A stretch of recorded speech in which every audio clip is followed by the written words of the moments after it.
할렐루야. 오늘 성경 이사야 11장 1절에서 9절의 말씀을 봤습니다. 그러나 이 말씀을 나누기 전에 나눠야 할 말씀이 있는데요, 읽지는 않았으나 이사야 5장 1절에서 7절의 말씀을 사실 짚고 넘어가야 됩니다. 다 볼 수는 없고 5장 7절의 말씀만 함께 보도록 하겠습니다. 5장 7절의 말씀 함께 읽겠습니다. 무릇 만군의 여호와의 포도원은 이스라엘 족속이요 그가 기뻐하시는 나무는 유다 사람이라. 그들에게 정의를 바라셨더니 도리어 포악이요 그들에게 공의를 바라셨더니 도리어 부르짖음이었도다. 아멘. 성경에서 포도나무 또 포도원에 대한 비유가 곧잘 나오는 편이죠. 이사야에서 말하는 포도원은 친절하게 설명을 해주고 있습니다. 포도원은 이스라엘 족속이다. 그리고 또한 포도원에 있는 나무는 유다 사람이라고 설명을 해주고 있습니다. 하나님께서 이들에게 요구한 것은 정의였고 공의였지만 이들이 행한 것은 포악과 부르짖음이었습니다. 근데 이 표현을 잘 보면은요, 조금 재밌습니다. 어떤 표현이냐면 히브리어로 봤을 때 재밌는 거예요. 뭐냐면 정의라는 히브리어는 미시파트고 이와 반대되는 포악이라는 그 단어는 미시파흐라는 단어예요. 비슷하죠? 근데 공의는 체다카라는 단어고, 그리고 울부짖음은 체아카라는, 이 비슷한 단어들을 대칭을 함으로써 어떤 표현을 하고 싶은 게 있는 거예요. 자, 그러면 이 비슷한 글자를 나열해서 정반대의 의미를 갖게 하는 표현을 사용했다라는 것은 지금 이 상황을 강조하기 위함입니다. 어떠한 상황이냐? 하나님께서 바라시는 세상은 이러한 세상이었는데 지금 살아가고 있는 이스라엘 사회의 세상은 전혀 다른 세상이더라. 그래서 그 전혀 다른 세상 속에서 하나님께서 원하시는 바가 무엇인지를 이야기하기 위해서 사실 이사야 5장의 말씀이 쓰여졌고, 그리고 그 이사야 5장의 말씀을 기초로 해서 11장의 말씀이 이어진다라는 것이죠. 자, 그렇다라고 한다면 지금 이 이스라엘 사회에 어떤 문제가 있느냐? 지금 어떤 문제가 있길래 하나님께서 원하시는 세상에서 완전히 어긋난 상황을 강조하고 싶은 것일까라고 했을 때 다 볼 수는 없고 이사야에 나와 있는 몇몇 구절만 좀 보도록 하겠습니다. 이사야 1장 15절의 말씀을 먼저 볼 텐데요, 함께 읽겠습니다. 너희가 손을 펼 때에 내가 내 눈을 너희에게서 가리고 너희가 많이 기도할지라도 내가 듣지 아니하리니 이는 너희의 손에 피가 가득함이라. 지금 손에 피가 가득하다라고 이야기하고 있습니다. 또 다른 어떤 상황을 한번 볼까요? 2장 6절입니다. 2장 6절의 말씀 함께 보겠습니다. 주께서 주의 백성 야곱 족속을 버리셨음은 그들에게 동방 풍속이 가득하며 그들이 블레셋 사람들같이 점을 치며 이방인과 더불어 손을 잡아 언약하였음이라. 그러니까 이 시대에는 지금 이방신들이 판을 치고 있는 시대라는 거죠. 이뿐만이 아닙니다. 3장 14절에서 15절까지의 말씀을 한 번만 더 보겠습니다. 여호와께서 자기 백성의 장로들과 고관들을 신문하러 오시리니 포도원을 삼킨 자는 너희이며 가난한 자에게서 탈취한 물건이 너희의 집에 있도다. 어찌하여 너희가 내 백성을 짓밟으며 가난한 자의 얼굴에 맷돌질하느냐? 주 만군의 여호와 내가 말하였느니라 하시도다. 이것이 지금 현재 이스라엘의 모습이라는 겁니다. 이미 당시에 예루살렘은 죄악된 모습으로 가득했다라는 거예요. 어떠한 죄악입니까? 욕심으로 인해서 이웃의 피를 흘리게 했고 우상을 숭배했고, 이 우상을 숭배한 이유는 더 풍요롭기 위함이었고, 장로들과 고관들, 즉 당시에 힘과 권력이 있는 사람들은 가난한 사람들의 물건을 탈취하고 얼굴에 맷돌질을 하고 있었다라는 겁니다. 비단 지금 잠깐의 내용을 이야기하는 거지만 이사야 시대 때 이사야의 곳곳을 찾아본다고 하더라도 그 외의 상황은 악한 행동은 너무나도 많았고, 이와 비슷한 시대의 예레미야, 함께 활동했던 예레미야 선지자의 그 글들만 보더라고 하더라도 훨씬 더 많은 악이 난무했다라는 겁니다. 그래서 하나님 신앙이 아닌 이방 신앙의 만연함과 땅의 피 흘림으로 인해서 하나님이 원하는 세상, 즉 평화의 세상이 무너져 버렸다라는 거예요. 오늘도 평화의 세계가 많이 무너졌습니다. 단순히 눈에 보이는 전쟁의 모습뿐만 아니라 가정에서, 삶의 자리에서 평화보다는 우리의 날카로움이 드러나는 경우가 참 많이 있고, 악한 모습으로 인해서 평화가 무너져가는 모습들을 많이 보게 된다는 거죠. 오늘은 하나님 나라의 평화를 이루기 위해서 우리가 어떠한 모습의 신앙을 가져야 하는지를 나누고자 합니다. 하나님 나라의 평화를 누리기 위해서는 두 가지의 결단이 필요합니다. 첫 번째는 1절부터 오늘 읽은 본문 1절에서 5절까지 지칭하는 이에 대한 믿음의 결단이 있어야 된다는 거죠. 하나하나 설명하기보다는 간략히 이 1절에서 5절까지를 누굴 지칭하는 거냐라고 했을 때 메시아를 지칭하고 있다는 겁니다. 그러면 여러분들 메시아는 누굽니까?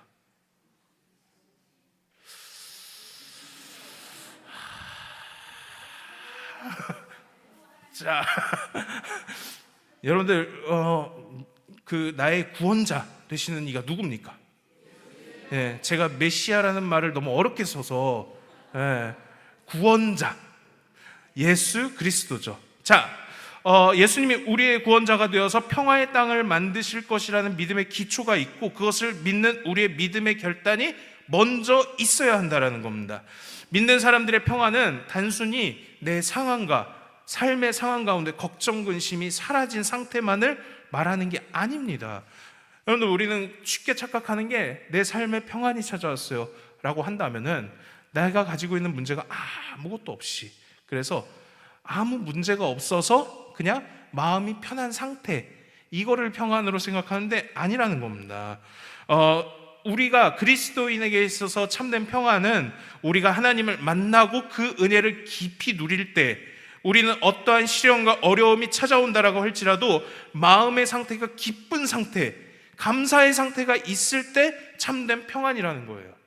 내 삶에 어려운 문제가 주어졌다라고 하더라도 내가 구원자 되시는 예수님을 믿는 그 믿음으로 말미암아 내가 그것을 문제라고 여기지 않고 그것 또한 하나님께서 풀어가실 것이라는 것을 알기 때문에 나는 어떠한 걱정도 없습니다. 이 상태가 그리스도인의 평안이라는 겁니다. 세상이 주는 평안은 내 문제가 해결되면 평화가 찾아온다라고 하지만 결국 똑같은 문제가 다시 직면하게 되면은 평화가 깨진다라는 거예요. 다시금 근심과 걱정 속에서 살아갈 수밖에 없다라는 거죠. 그러나 하나님이 주시는 참된 평화를 누리는 사람은 그 은혜가 너무 커서 삶의 문제가 해결되든지 안 되든지 그것과 상관없이 동일한 감사가 있는 것이고 동일한 기쁨을 누릴 수 있는 사람이라는 겁니다. 예수 그리스도를 메시아로 고백하고 나의 주님으로 고백할 수 있는 그 은혜 가운데 나에게 참된 평화가 찾아온다라는 것이죠. 간혹 교인들을 보면은 누가 봐도 상황이 평안치 않으신 분들이 계십니다. 그럼에도 불구하고 모습과 행동과 언어에서 평안을 누리시는 분들이 계시다라는 거예요. 그럼에도 불구하고 모습과 행동과 그 언어에서 그 평안을 누리는 그 가운데 제가 오히려 더 큰 도전이 된다는 겁니다. 더 큰 은혜가 되고 결단이 되는 부분들이 분명히 있다라는 겁니다. 그래서 그 평안, 그분의 모습을 통하여서 나오는 그 평안이 저를 다시 세우게끔 하고 나를 그 평화에 동참케 하게 만든다라는 거죠. 주를 믿는 믿음으로 나타나는 평화는 그런 겁니다. 주의 은혜로 말미암아 나만 누리는 것이 아니라 그 은혜를 함께 나누며 그것을 전달하는 전달자의 통로가 된다라는 것이죠. 그래서 우리 모두 그 은혜를 누리며 평안한 영적인 삶을 살아간다라는 것이죠. 저는 우리 시온성교회 모든 성도들의 삶 가운데 정말로 평화의 삶이 있으시기를 바랍니다. 그리고 그 평화의 시작이 하나님의 은혜로부터 물론 시작하겠으나 내가 먼저 그 평화의 통로가 되어서 다른 이들에게 전달자의 역할을 감당할 수 있었으면 좋겠다라는 생각이 듭니다. 그래서 여기 계신 모든 분들이 하나님을 만나는 그 은혜로 말미암아 내가 늘 삶이 평안하고 평화가 넘치고 어떤 삶의 어려움이 있다라고 하더라도 우리가 함께 기도함으로써 그것을 하나님께서 이루신다라는 그 힘을 가지고서 내 마음속에 어려움 속에서도 하나님의 인도하심에 기쁨으로 나아갈 수 있는 우리 모두가 되어서 평화가 넘치는 삶을 살아가시기를 소망합니다. 두 번째는요, 하나님 나라의 평화는 욕심을 내려놓는 결단이 있을 때 찾아온다라는 거죠. 우리가 기본적으로 평화가 깨질 때는 욕심이 자라날 때입니다. 기본적으로 인간은요, 성공하고 싶어하고 더 많이 갖고 싶어하고 더 잘 되기를 바라고 더 풍요로운 삶을 영위하고자 합니다. 이와 반대로 나의 욕망을 채우지 못한 채 이러한 욕망을 채우지 못하면 결핍이 보이는 거예요. 그 결핍이 느껴져서 우리는 불행하고 보잘것없다라고 스스로 낮춘다라는 거죠. 그 지점에서 우리의 평안은 무너지고 결국 내 삶은 희망도 소망도 없는 삶이라고 전락시켜버립니다. 그런데 하나님 나라의 평안은 욕심으로 나를 채움으로 평화가 있는 것이 아니라 내가 가진 것을 내려놓음으로써 평화가 찾아온다라는 것입니다. 자, 6절에서 8절의 말씀을 다 함께 보도록 하겠습니다. 6절에서 8절입니다. 그때 이리가 어린 양과 함께 살며 표범이 어린 염소와 함께 누우며 송아지와 어린 사자와 살진 짐승이 함께 있어 아이에게 끌리며 암소와 곰이 함께 먹으며 그것들의 새끼가 함께 엎드리며 사자가 소처럼 풀을 먹을 것이며 젖먹는 아이가 독사의 구멍에서 장난하며 젖된 어린아이가 독사의 굴에 손을 넣을 것이라. 아멘. 여러분들, 이 상황이 말이 됩니까? 지금 읽은 본문, 이게 현실적에서 상식적으로 말이 됩니까? 이리와 어린 양 냅두면 어떻게 됩니까? 누가 죽어요? 어려우세요? 표범이 어린 염소와 함께 있게 되면 표범이 어린 염소를 잡아먹기 마련입니다. 누군가는 피 흘려야 하는 이 상황 가운데 평화가 찾아오려면 어떻게 해야 됩니까? 어린 양이 갑자기 어느 날 푸시업을 막 하고 자신의 치아를 막 갈아내고 날카롭게 하고 발톱이라도 날카롭게 깎아서 전투 능력을 키워서 함부로 이리가 자신을 잡아먹지 못하게 하는 것, 이게 진짜 평화일까요? 저는 그렇게 생각하지 않습니다. 그렇게 되면 이리는 그에 맞춰서 더욱 날카롭게 더욱 몸집을 키워서 덤벼들 거라는 거죠. 하나님 나라의 평화는 자신이 가진 힘을 내려놓을 때 평화가 이루어진다는 겁니다. 너무 거창하게 들릴 것 같아서 우리의 상황 속에서 예를 한번 들어볼게요. 제가 아이를 키우면서 처음에는 비교하지 말아야 하면서도 은근히 비교가 되는 순간들이 있다라는 거예요. 다른 집 애들은 한글을 벌써 막 하기 시작하고 뭐 그런 얘기 있잖아요. 야, 저기 뭐 누구네 집에는 한글을 벌써 읽는다더라. 뭐 영어를 시작했다더라. 뭐 어떤 친구는 한문 그 급수 그거를 뭐 하나밖에 안 틀려가지고 뭐 했다더라. 그러니까 괜히 우리 애는 한글의 기억도 모르거든요. 그래서 괜히 뒤처지는 게 아닌가, 뭐라도 시켜야 하는가, 뭐 이런 생각이 막 든다라는 거예요. 그래서 한글을 시켜볼까 해서 기억 니은 책을 샀습니다. 기억 니은 책을 사서 앉혔습니다. 앉혀서 자, 지금서부터 이건 기억이야 해가지고 여러 번을 얘기해 줬습니다. 여러 번을, 정말 여러 번을 얘기했어요. 제가 한 30분 동안 기억만 계속 알려준 것 같아요. 그리고 그 다음 날이 됐죠. 자, 기억을 써주고 읽어봐. 모른다는 겁니다. 전혀 안 된다라는 것을 알고서 저만 이제 천불이 나는 거죠. 이제 왜 모르지? 어저께 그렇게 알려줬는데 어떻게 모를 수가 있지? 그래서 막 이렇게 열이 막 올라오는 이 상황 가운데 문득 그런 생각이 들었습니다. 이거 내 욕심 아닌가? 처음에 아이를 뱃속에서 품고 있거나 아이를 출산했을 때 대부분의 부모들이 하는 말이 있습니다. 뭔지 혹시 아십니까? 그렇죠. 자, 스스로들 그렇게 고백하셨으니 지금도 아이들이 건강하게만 자라기를 바라고 계시냐는 거예요. 제가 신방을 해보니까 기도의 제목에 건강하게만 자라다오라는 기도의 제목은 전혀 없었습니다. 단 한 분도.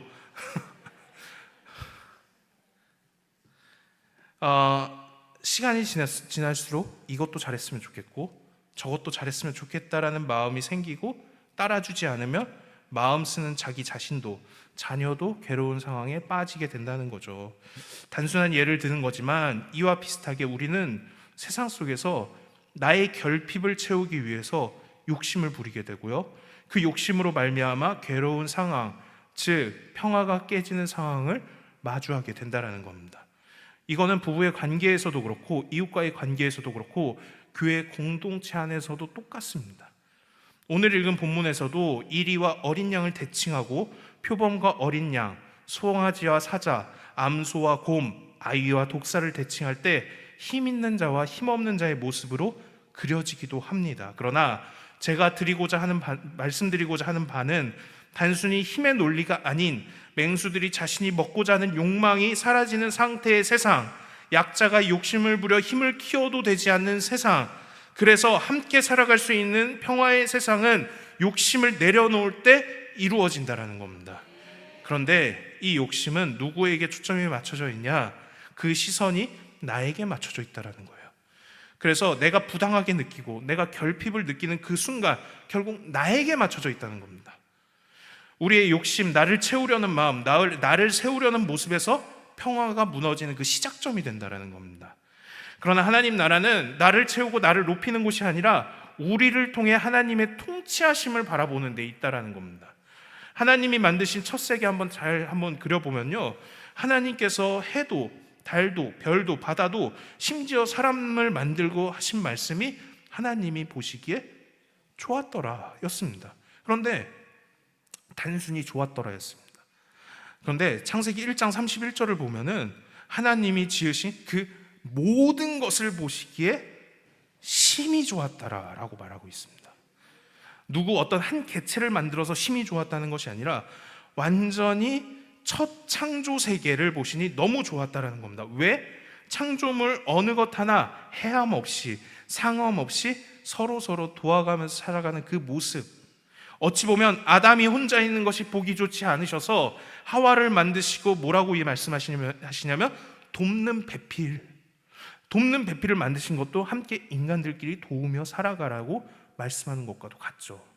그렇게 생명 공동체로서 세상을 만드셨는데 어느 순간서부터 욕심이 장성하여 죄를 낳게 되고 그 죄가 하나님의 창조 세계를 무너뜨리게 된다는 겁니다. 하나님의 창조 세계, 그 심히 좋았던 세계, 하나님 나라가 왜 무너졌냐? 우리의 욕심 때문에 나를 바라보고 나의 결핍을 채우기 위해서 내가 그것을 내려놓는 것이 아니라 자꾸 나를 채우려고 하기 때문에 그 욕심으로 말미암아 하나님의 세계가 무너져가고 평화가 무너져가고 있다는 겁니다. 우리가 자주 하는 말 중에 내려놓음, 이 단어 혹시 아십니까? 내려놓음. 굉장히 은혜되는 말이죠. 그런데 이 내려놓음을 보통 언제 많이 사용하냐면 교회 생활이 너무 힘들어서 맡겨진 직분. 왜요? 한 번씩 써보셨어요? 그냥 드리는 말씀인데 이렇게 반응이 굉장히 폭발적이네요. 자, 나의 욕심, 맡겨진 직분, 봉사의 자리를 그만하고 싶을 때 찾아오셔서 목사님 할 말이 있습니다. 저 잠깐 맡고 있는 것 내려놓겠습니다 라고 많이들 쓰십니다. 물론 그렇게 쓸 수도 있죠. 그런데 우리의 내려놓음이라는 이 말은 어떻게 사용되어야 되냐면 나의 죄악된 모습을 내려놓는 겁니다. 내가 나의 죄악된 모습을 내려놓고 이제는 내가 하나님의 평화를 위해서, 하나님의 나라를 위해서 내가 살아가겠습니다라는 결단의 의미로 나아가야 된다는 것이죠. 아멘 하셨죠? 찾아오셔서 목사님 저 힘들어서 맡은 직분 내려놓겠습니다 하시는 분 없길 바랍니다. 사랑하는 성도 여러분, 우리가 예수를 믿는 믿음으로 은혜를 누리고 나의 욕심을 내려놓는다면 그곳이 곧 하나님 나라의 평화가 넘치는 곳입니다. 마지막으로 제가 성경 구절 한 구절을 볼 텐데요. 이사야에서는 이 새하늘과 새 땅에 대한 그 단어가 2번 나옵니다. 물론 이사야뿐만 아니라 구약 성경 전체를 보더라도 새하늘과 새 땅의 표현은 딱 2번 나옵니다. 언제냐면은 이사야 65장과 66장이죠. 그 65장과 66장 중에서 65장 17절 말씀을 함께 읽어보도록 하겠습니다. 65장 17절입니다.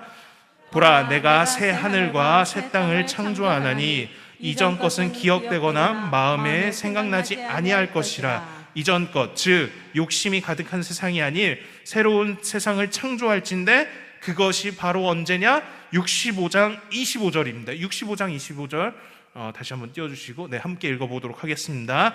이리와 어린 양이 함께 먹을 것이며 사자가 소처럼 짚을 먹을 것이며 뱀은 흙을 양식으로 삼을 것이니 나의 성산에서는 해함도 없겠고 상함도 없으리라.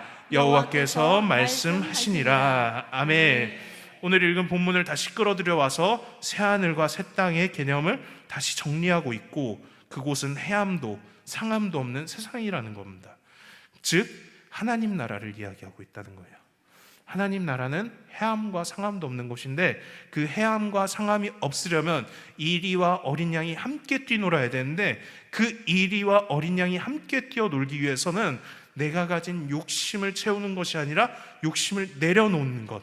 그리고 그 믿음이 어디서 나오느냐? 내가 예수 그리스도를 만남으로써 예수님께서 나의 삶을 통하여서 역사함을 바라보면서 그 믿는 믿음에서 나온다는 거예요. 그리고 그것이 하나님 나라의 첫 평화의 시작점이라는 겁니다. 사랑하는 성도 여러분, 우리의 삶 가운데 이 하나님 나라의 평화를 이루면서 살아가는 주의 백성들이 되시기를 소망합니다.